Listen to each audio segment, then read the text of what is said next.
This is Tom Fox.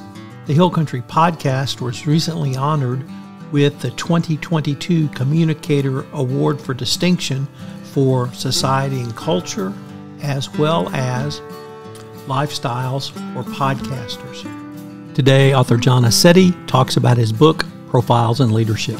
The Texas Hill Country is one of the most beautiful places on earth. In this podcast, recent Hill Country resident Tom Fox visits with the people and organizations that make this one of the most unique areas of Texas. Join Tom as he explores the people, places, and their activities of the Texas Hill Country. Hello, everyone. This is Tom Fox, back for another episode, and today I have with me John Aceti. John is a Kerrville resident, and he is an author. I read about him in the paper, and he was having a book signing, so I went down and got a book, had him sign it, and asked him if he could come on the pod, and he said, sure. So, John, first of all, welcome, and thank you so much for taking the time to visit with me today. John, what's your professional background? Well, I was a former educator, taught school for 10 years, and then moved to the State University of New York at Geneseo, New York. This is their lab school at the university. I taught for 1 year. Then they asked me to serve as a helping teacher for new teachers the second year. And then I was appointed assistant principal for 4 years. So I was there for 6 years. So when did you get to Texas? We got to Texas in 1993. That's when we moved here, and we were going on 29 years. So what did you do when you got to Texas? Well, actually, we had applied for some volunteer work prior to coming here. And we contacted a representative of 3 states, Texas, New Mexico, and Arizona. And we told her what my qualifications were, as well as my wife. And she said she'd like to read a resume of our backgrounds, and then she'll get back to us. And so that's what she did. I hope you have a little sense of humor, Tom, because my sense of humor gets a little out of whack every now and then. My wife's interpretation of all this is much different than mine. But anyway, I asked the person, what state is she representing? And she was from Texas. I said, ma'am, please, I can't come to Texas. No way am I coming to Texas. New Mexico or Arizona is fine, but not Texas. She said, well, why? I said, ma'am, I really don't want to get into it. And of course, I'm teasing her the whole time with this. For a few minutes, and then I said, okay, we'll tell you why I don't want to come to Texas. Now, I'm afraid if we came there, I would get shot by a cowboy or killed by an Indian, Native American Indian. And there was a pause on the phone. And all of a sudden, she burst out laughing. She says, where have you been the last 100 years? And I said, well, I'm just kidding you. And I said, I hope you can appreciate my sense of humor. She said, yes, I do. I said, we're interested in coming to Texas. And so she said, we asked her, what does she have available for us? She said, well, we have a small town in North Texas, about 200 people. We'd like you to do some work there with your qualifications. Or we have a place on the border. I said, well, what will we do as a volunteer? Well, on the border, you'd work on construction. And I said, construction? I said, I taught school. I can't get into construction. And 200 people in the community? No, it's got to be a little bigger. She said, well, we have a third place, but it's only for one person. And that was Kerrville, Texas. And so I asked the question, where the hell is Kerrville? And then she explained to us that it was a small town, and it had the airport in San Antonio was only an hour away. It has several nice golf courses. It's in the hill country. People are wonderful. A lot of good fishing in that area. We said, we'll take that. We want to sleep on it overnight, and then we'll call you tomorrow and let you know. So my wife and I talked about it. And I think we finally came to the conclusion that I would accept the position, and while we're here, she would look for another position while I was working here. And so we called her the following morning and said, well, we'll take Texas. She said, oh, that's wonderful. I says, I also mentioned to her, I said, are our qualifications what you're looking for? She said, absolutely, absolutely. We need more people like you in Texas. I didn't question that because I didn't want to get myself in trouble again. So we said, okay, we'd be very happy to do it. And so we set some dates, and we bought ourselves a trailer and a van and got rid of a lot of stuff and came to Texas. Well, we're glad to have you, John. Thank you. Thank you. So what is your interest in business leadership? Well, I just finished book number 7, and most of the books are, really all of the books are about people, except for the first one, people of Texas. And I wanted to tell their stories. I had talked to a lot of people while we were here, and I was introduced to a number of people, and I found them fascinating.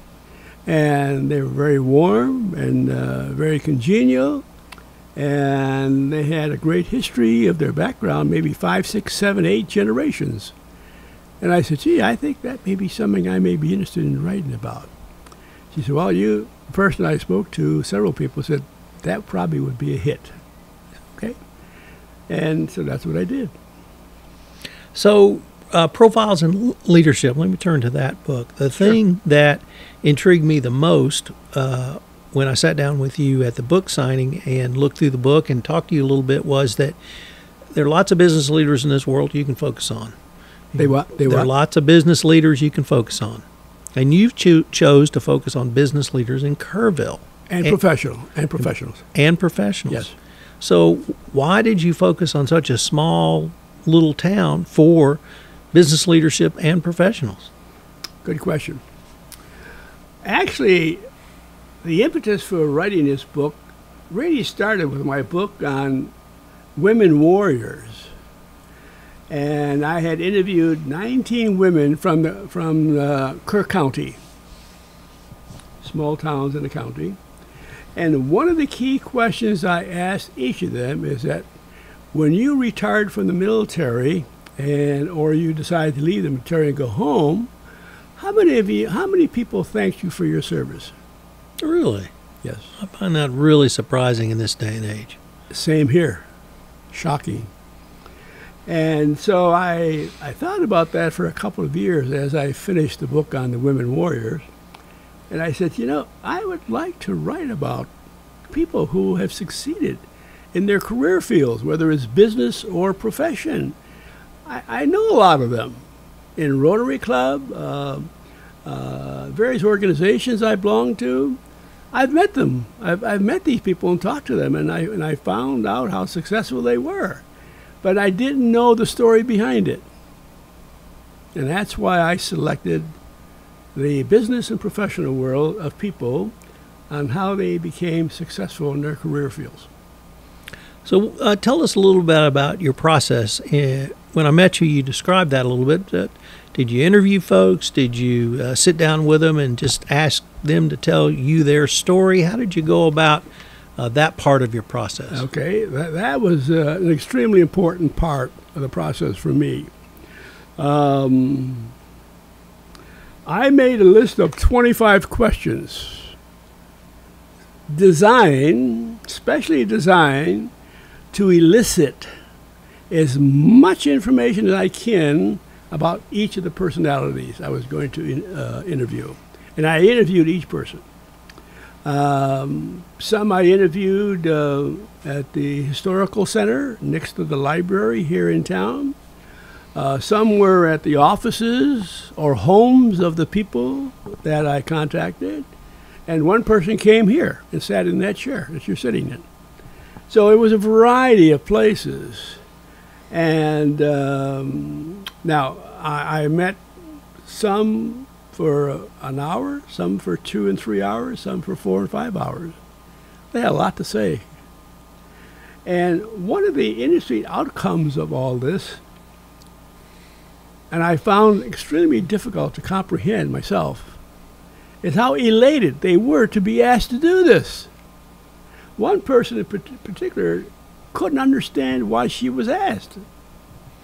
And she's near the beginning of the book, and she has a very fascinating story to tell. And I was very impressed in interviewing her. And it was a difficult time for her at the beginning. But she got through all this and put herself out. She wanted to succeed. She had no choice. She had to succeed. Otherwise, she'd be nobody and nothing. The story's in the book, by the way. And her name is Kathy, Kathy Andrews. Did you read that story? Yes. Near the beginning. Just a fascinating, awesome story she had. And she's a good friend of mine. And so it was people like that that said, you know, I've always wanted to write a book, but I don't know how. And here you come along and you're willing to step in and write my story. And that this is just wonderful. So much that they were appreciated so much that I did this. To me, I didn't see it as that. I thought it was just something I was just going to do and get some recognition for them.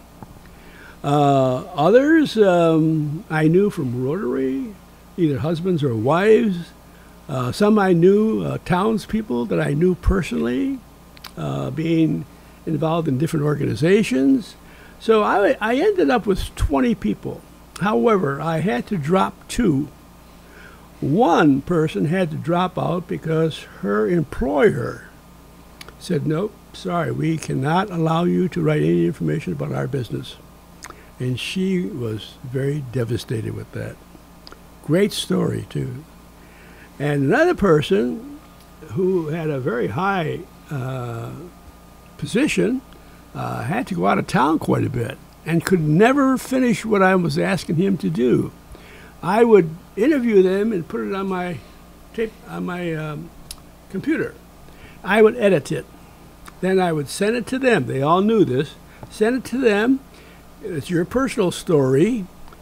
Make any edits that you want to make people know who you are. Make any corrections you want. It's up to you. And then I'll do another correction for editing. And then I had a good friend of mine who has been editing for years. And she made the final edit. And then I made actually the final one after that. So there must have been 5 edits. And now, a few people were a little disturbed that they had to do that, but they came through with flying colors, and they're very pleased with the results. Because it's their story, they know their story better than I do, and I wanted to make sure that all the facts were correct, because the computer sometimes swears at me, and it swears at them too. And you know that, you probably have gone through that 100 times or more. And so everything worked out real well.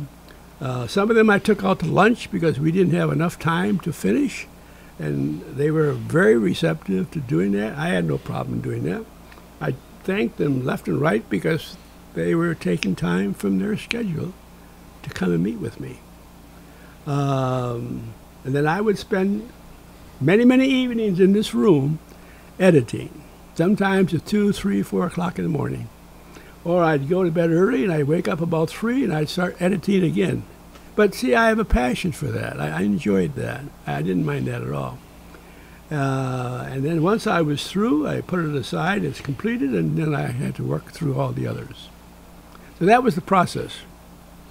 And then I think you self-published the book. Yes. And then you released it to the community. I met you at a book signing. Have you had other events where you've been able to talk about the book? Yes. In fact, the book was published by Amazon. And in fact, the last 2 books were published by Amazon. And what I did was I had a number of book signings here in town. The entertainment store, the bookstore in the mall, the hometown craft, the the restaurant in Hunt, the Hunt store. The Hunt store. There you go. And I have a few more lined up. So that's what I've been doing. So were there two or three that sort of stood out to you for any reason, or that you particularly enjoyed hearing about? Oh yeah. Well, actually, they were all just fascinating. But the key to the whole thing are these questions.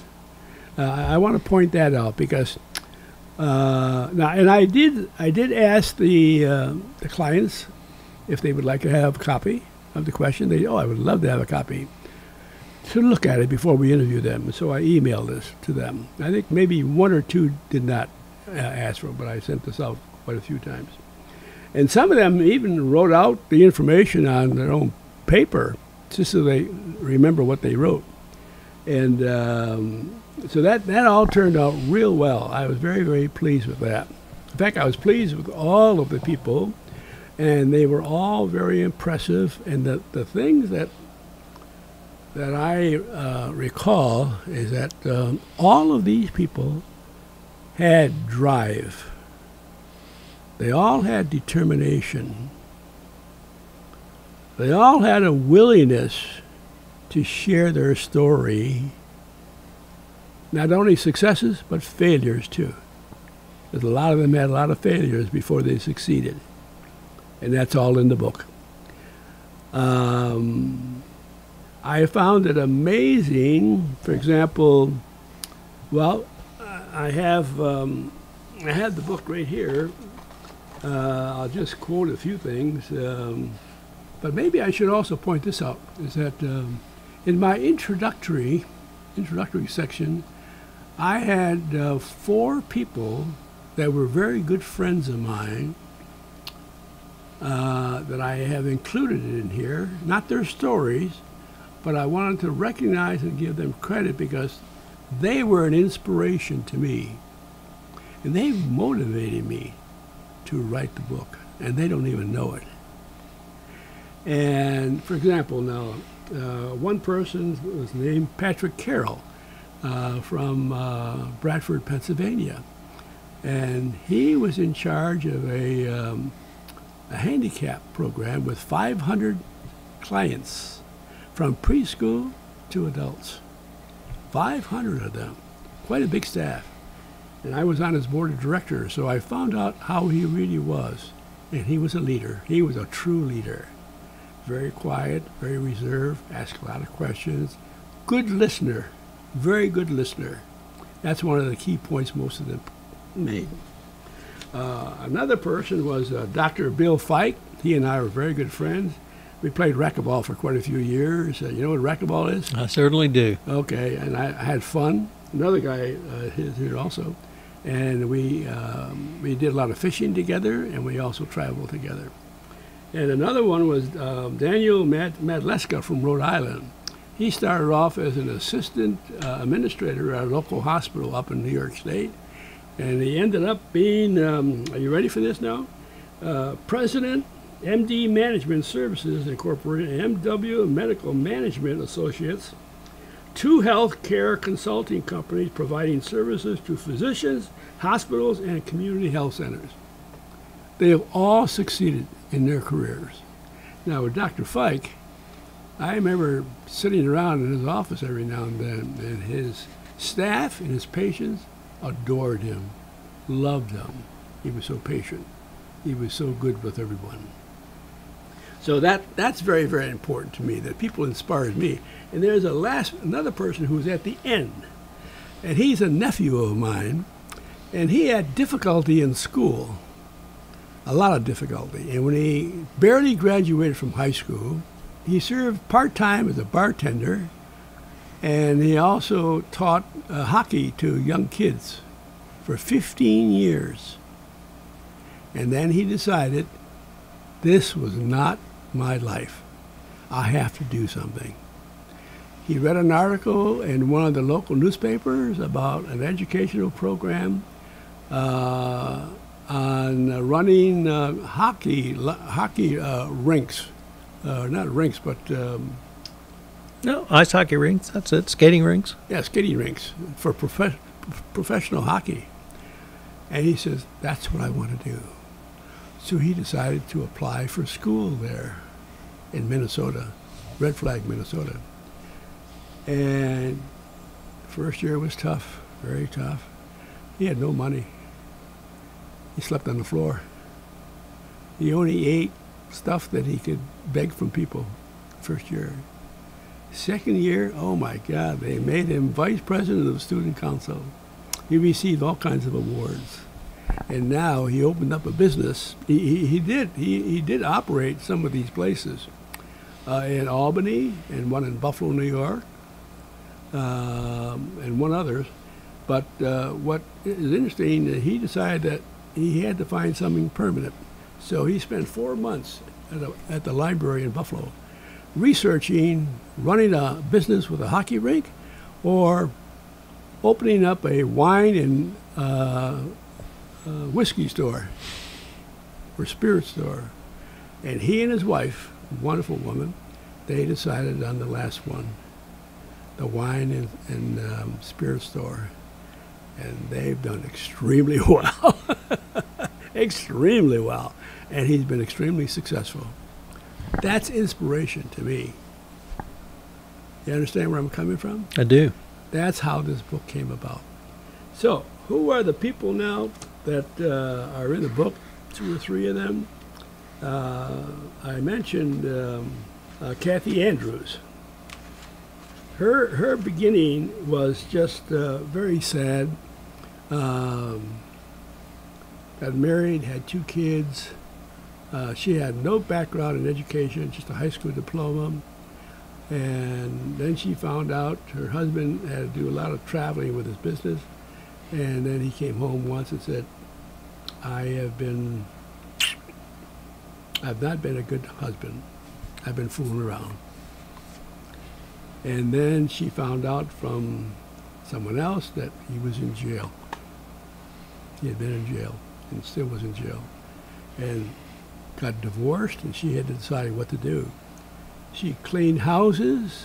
She taught at one of the gyms in town, and she was promoted there, and then they finally gave her a full-time job, and now she's running her own business. I mean, remarkable. From nothing, wonderful person. Diane Green is the president and CEO of the Kerr County Abstract and Tile Company. She started off as a receptionist in the business. Now she's the president and CEO of her own business. What a story these people have. Just amazing. And another person is Drew Whitehead, who is a doctor of optometry. And he had bad eyes when he was a kid. He had a bad infection. And he wanted to know about that. And he was a very intelligent person, by the way. I think he was gifted. And that particular problem motivated him to go into optometry. And he's very successful. He's a young fella. And another person at the end I have here, she is from Comfort. And her name is Dinah Zyke. And she's the director of the Dinah Zyke Academy, Dynamite Adventure LLP. She's a K-12 author and consultant with McGraw-Hill. She's an author, and from Comfort, Texas. And she used to develop educational materials, but no business or industry was interested in her materials at all, none. So she started her own business. She's traveled all over the world, giving lectures to all kinds of people. Make sense? It does. So, my purpose in doing the book is to recognize these people through book form and to speak of them when I go out and give talks. So in doing some research for this podcast, I discovered, as you said, you've written multiple books. You've written books about photography. You've written books about wineries. You wrote a book about women warriors, and now we have profiles in leadership. And the other thing that struck me, in addition to you really telling the stories of Texans, is you are endlessly curious. I don't know if that's why you became a teacher. I don't know if that's in your DNA, but why would you say you are so endlessly curious? Well, let me go back a little bit on this. I was the first person in my family to go to college.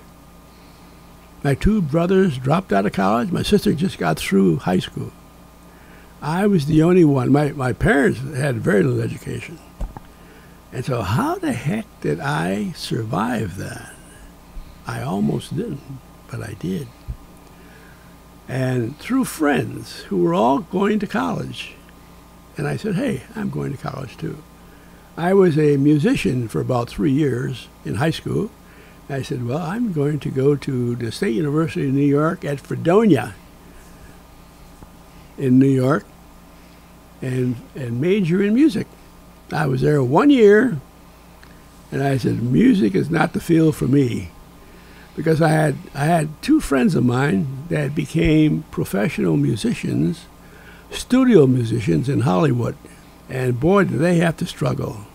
But they made it. And I was told that musicians are a dime a dozen. So I changed my curriculum to education, from music to education. And I went in the military for 4 years, because I was still so young, so naive. But I gained a lot of experience. I really matured. I went in as a young, naive boy and came out as a very mature man. And that's when I began doing some critical thinking. What do I want to do with my life? I'm just not going to just do nothing. I've got to succeed. I want to prove to me I can do it. I want to prove to my parents and my brothers and sisters that I have the macho thing to do. I can do this, and I'm going to do it.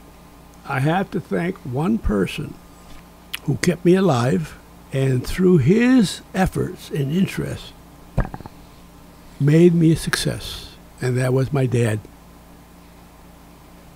When I was 16, I said, Dad, I got to get a job someplace and make some money. We had no money. I got to have some money. I said, I want to buy a car and chase girls, like most boys. He smiled at me. He had a third-grade education, but boy, he was, very sharp. He had no choice. And he said, are you serious about this? You want to get a job to chase girls? I said, well, at least get a job to make money so I can buy a car anyway. And he smiled. I said, well, let me think about it. Well, about 3 or 4 days later, he came over and said, do you really want to work? You're young, you're only 16, you should really go to school and not end up like me. He was a laborer. And I said, that's what I want to do. He said, okay, I think I have a job for you. I said, for real? Yeah. He says, tomorrow morning, are you ready? I said, sure, I'm ready to go. So the following morning, we get up and we had to walk 2 miles to where he was working. We didn't have a car. And he said, you see this building which is being built? It's just the frame of the house, of this business. He said, we're going to go inside, Johnny. So we went inside, and there was nothing in there except a huge pile of rocks, almost to the ceiling. He said, see that shovel? Grab that shovel, and I have a shovel here. We have to level this all the way across to make it a floor. I said, no problem, Dad. None. So, 8 hours shoveling stones. I didn't realize it was that tough. All kinds of calluses in my hands. We walked home. I don't know how I got home, but I walked home. And we had 3 steps in our house to get to the kitchen. I got to the first step, and I stopped. I put my hand on my jaw and fell fast asleep. At 9 o'clock, my mother woke me up. Johnny, aren't you going to eat? Mom, I am beat. I'm exhausted. I'm going right to bed. Okay. Following morning, man, I'm ready to go. I said, let's go, Dad. Ready to go to work. Same thing on the second day.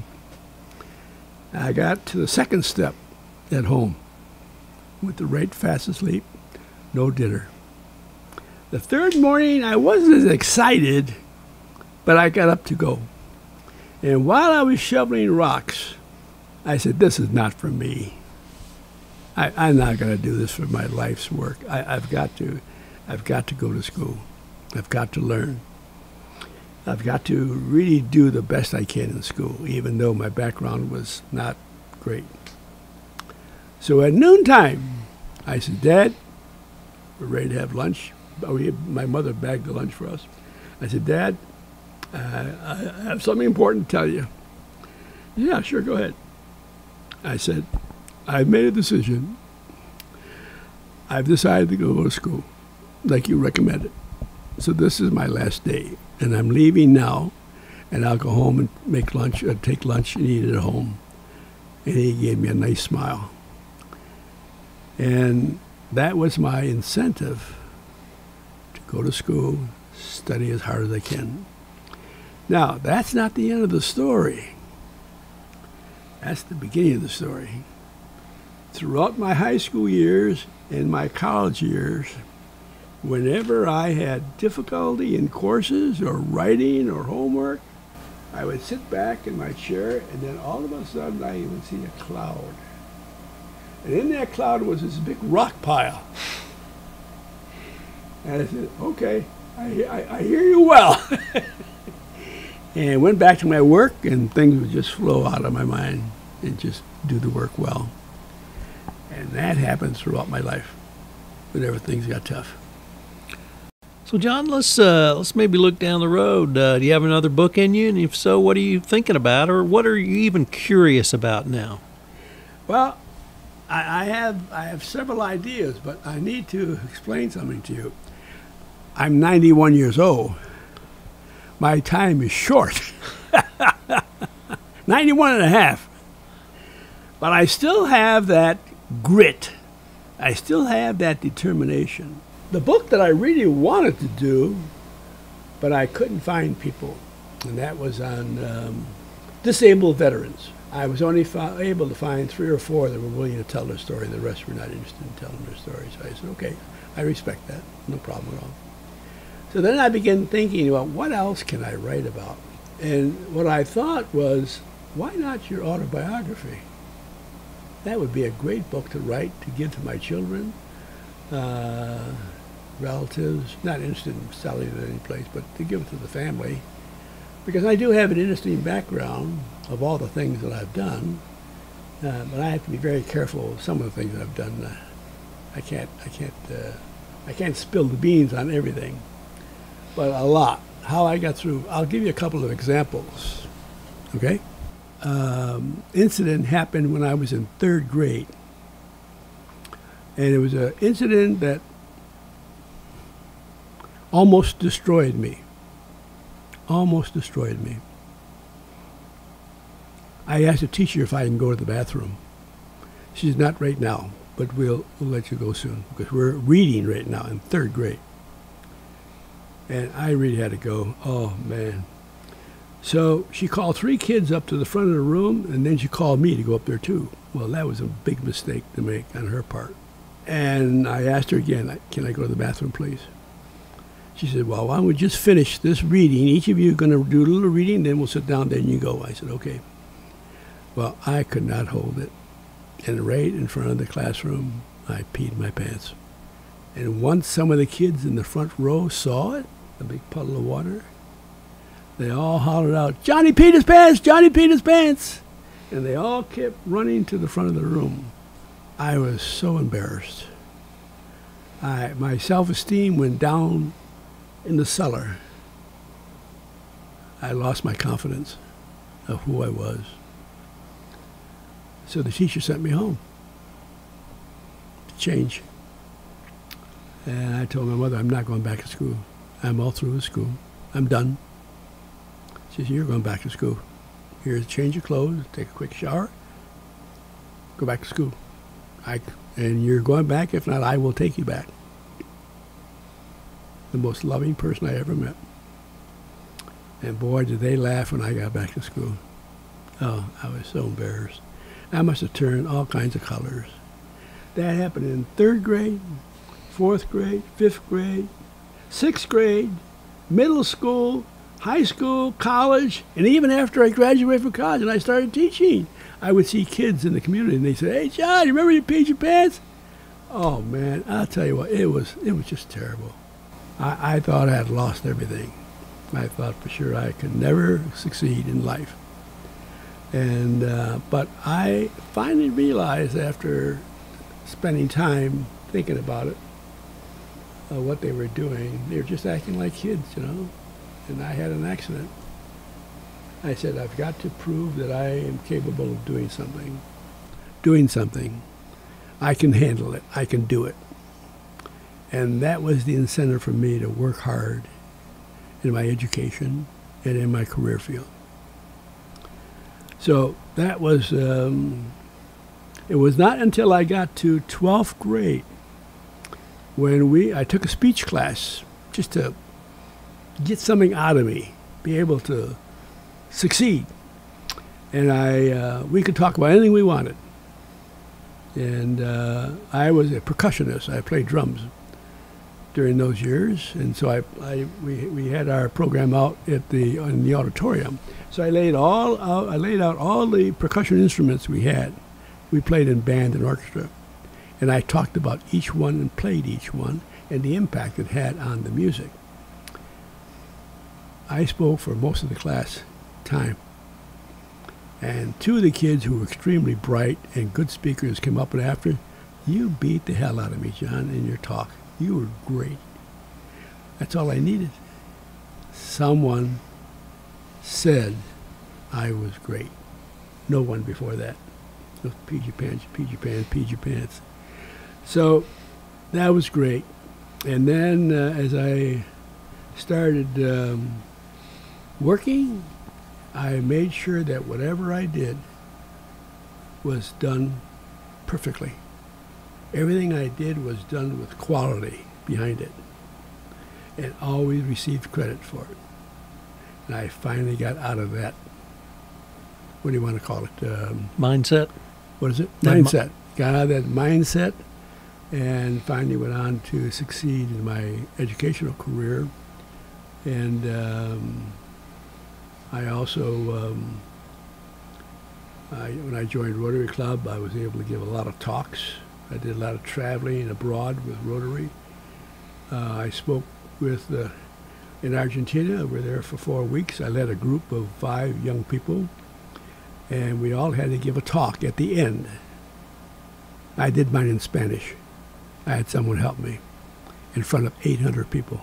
I had one person, an Argentinian, who come up to me after and was crying. And I said, "Well, are you okay? Everything okay? Something wrong? Family?" He said, No. He said, "Your talk was so impressive. I really appreciate it. You spoke from the heart." Holy mackerel. I didn't expect that at all. That was a shocker. But that helped me a lot. That means whatever you do, do it well. Whatever you give a talk, give it your best shot. Work at it. Plan for it. And you'll succeed. And that's what's happened.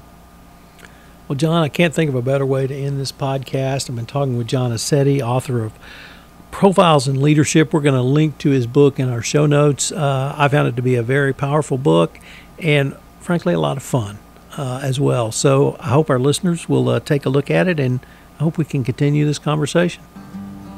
Thank you very much, Tom. I love telling stories, and the Hill Country Podcast is designed to do just that. If you have a story you'd like to tell, I'd love to sit down and visit with you. Please contact me at tfox@tfoxlaw.com, and I'll sit down and visit with you for an episode of the Hill Country Podcast. The Hill Country Podcast is designed to tell the people, places, and things that make this the most unique part of Texas. The Hill Country Podcast is a production of Compliance Podcast Network.